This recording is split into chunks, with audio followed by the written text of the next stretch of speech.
From the very beginning, the iPad was designed to be very powerful, very capable, but also remarkably simple to use. So our goal was to take all the amazing things that you can do with a full-size iPad, but pack them into a product that is so much smaller. And that's what we did with the new iPad mini.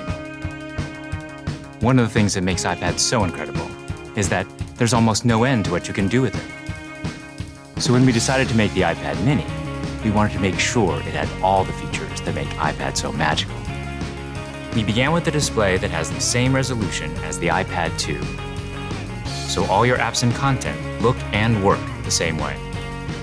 And at 7.9 inches, it's small enough to fit in one hand, but it's still large enough to give you that rich, immersive iPad experience. It has a dual-core A5 chip for fast, fluid performance, both FaceTime and iSight cameras.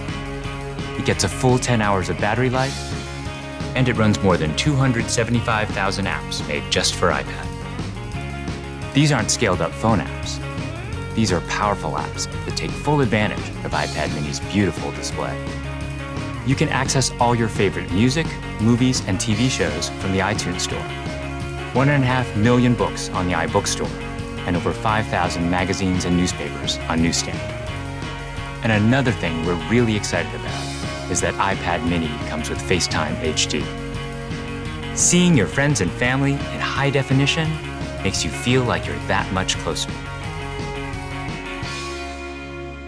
If all that we had done was take the original iPad and just reduce it, all that you would be aware of was everything that was just missing.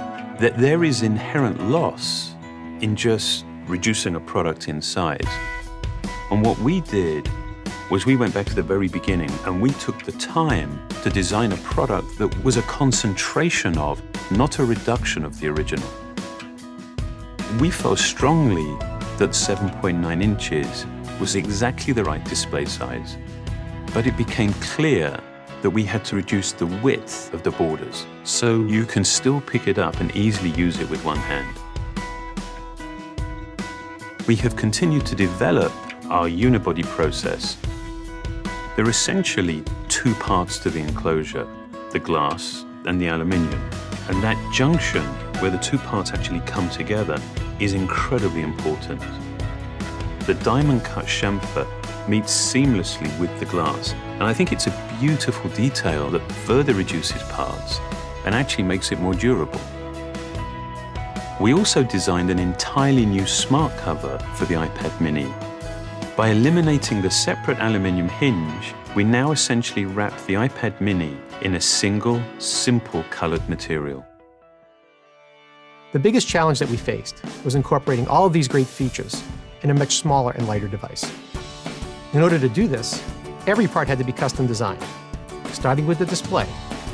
The glass on the front and back are only 0.2 millimeters thin.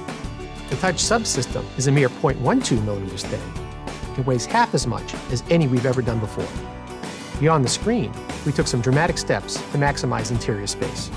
It has the largest and thinnest single-cell battery we've ever designed.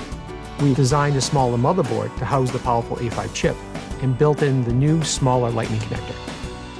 We also redesigned the iSight and FaceTime HD cameras, and they allow you to take amazing photos in HD video. We've been able to build all of this technology into a device that is only 0.68 pounds and 7.2 millimeters thin.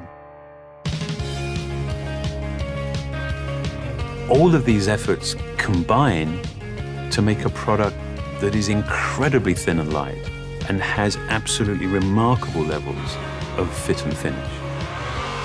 And I think the result is an extraordinary iPad, one that will be used in so many different places, in so many different ways.